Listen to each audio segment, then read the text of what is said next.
Hi, welcome back to the channel. My name's Dan, and today I'm going to be reviewing The Devil All the Time. The Devil All the Time is a new Netflix film, and it's directed by Antonio Campos, and it stars Robert Pattinson, Tom Holland, Bill Skarsgård, and a whole plethora of other people.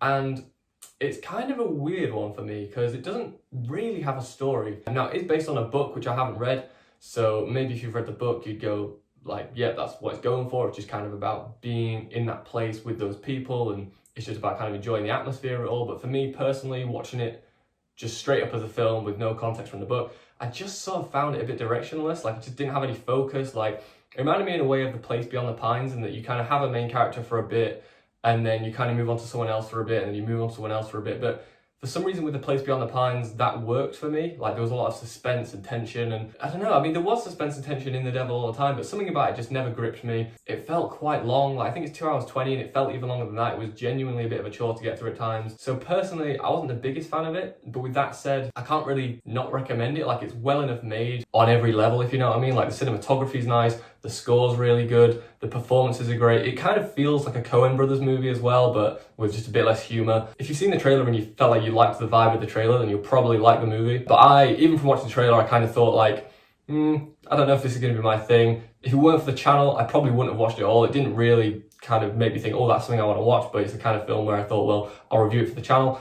And that's kind of what I got. I kind of came out of it going, yeah, I didn't love it, and I didn't expect to love it, but some of the performances were good. It was nice to see Tom Holland in a non-MCU role for once, see him actually sort of showcase some more of his acting abilities and show a bit of range. Bill Skarsgård as well, like, similar thing. It was nice to see him not playing Pennywise. It was cool to see him kind of as a human and not as it's cool to see him as a psycho clown. It's cool to see him as an actual person with emotion. So yeah, they both did great jobs, as did Robert Pattinson, who is just killing it lately. He just has this kind of high-pitched voice and like a really sort of Southern American accent, and you just, like, I want to say he disappears, which I can't quite say that because he looks exactly like Robert Pattinson. It's not like he's in prosthetics or anything, but you just sort of forget it's Robert Pattinson because he just doesn't sound like him, he doesn't act like him, and so it's just one more kind of notch to add to Robert Pattinson's belt of good performances and good movies, so he's continuing to kill it lately. Another actor I want to give like major props to is Harry Melling, who you might know as Dudley Dursley from the Harry Potter movies. He was really good in it. He was like creepy and over the top, and he just, whenever he was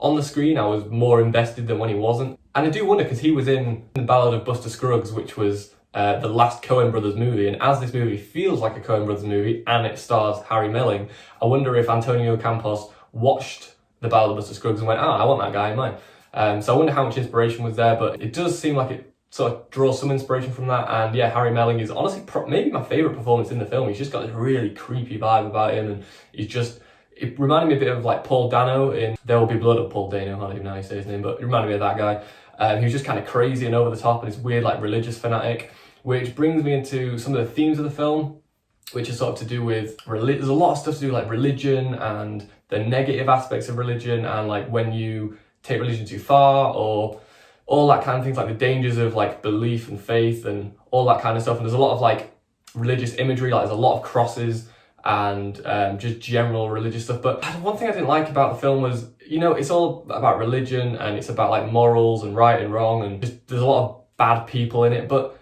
kind of everyone is a bad person, like, which I didn't really like. There was no character that I really liked. Like, everyone just kind of acted like a dickhead, which, like, I know what they were going for. Like, they were like, without ruining too much, it was there's a character who's a dickhead because his dad was a dickhead, and it's like, yeah, I kind of get the whole nature versus nurture thing, but you've got to give me like someone to care about, someone to root for, and The Devil All the Time just didn't. Like, everyone was just a bit unlikable, and you can have unlikable characters as long as they're like interesting or they've got something about them. You know, I mean, Walter White is not really a likable character, but he's so good at what he does, and we're so sort of invested in his character, and the performance is so good, and the writing's so good, and the way he plays off Jesse Pinkman, and the way you care about him means that we sort of automatically care about Walter White. But just for some reason, all the characters in this just felt bad, but not like interestingly bad. They were just all kind of horrible, and I suppose that's sort of what adds to the tone of the film, because it has got a very bleak kind of feel to it. But that's just, I don't know, I think that's to the film's detriment personally, but that was just my personal taste. I really did enjoy the aesthetic of this film though. Like, the cinematography was nice, and it was shot on 35mm film, which means that like sometimes you can see the actual film grain, which was nice to see, and it kind of throws you back to, because it's set in the past, I don't know what year, post-World War II Ohio. All right, that's not really specific, but I guess 50s. So obviously film back then was all shot on celluloid, not digital, so it feels like it's from that era as well. And it's just cool to see, because you don't see a lot of movies shot on film now. Most of it is digital, so it was cool to see that as a bit of a film buff. Also, Matt, I know you're going to have fun editing that. Please don't make me like a fucking idiot in the edit. But yeah, as I say, the film was a bit of a slow burn. It was over 2 hours, nearly 2.5 hours long, and it just felt slow. It felt like a slog. And it was sort of like, it was told in a non-linear narrative, but not in a way that I feel really enhanced the film. It just sort of felt like it was doing it to feel like a book or something, I don't know.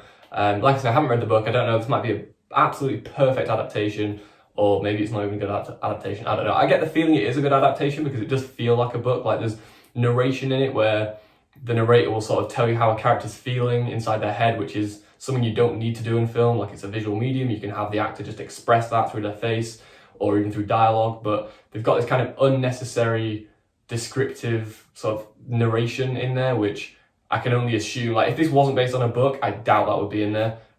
Or it might be, but again, it would be like more of like a tone kind of thing, like more of a mood thing. So I'm sure it is a good adaptation. I believe that it is, and it's a well-made film. That's the thing. I can't really not recommend it because it's well enough made. I can't really say it's a bad movie, but it just didn't grip me. I felt like it lacked focus. I felt like it was a bit slow, a bit of a slog to get through. But the performances, the cinematography, the score, the atmosphere, all that stuff was there.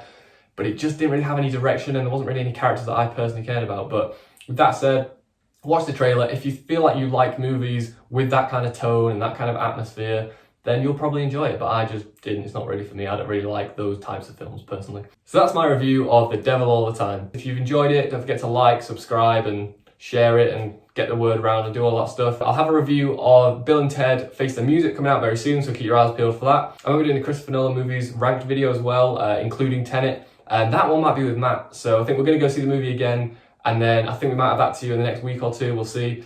But that is on the list, that is something we want to do. So yeah, keep your eyes peeled, and I'll see you in the next one. Cheers.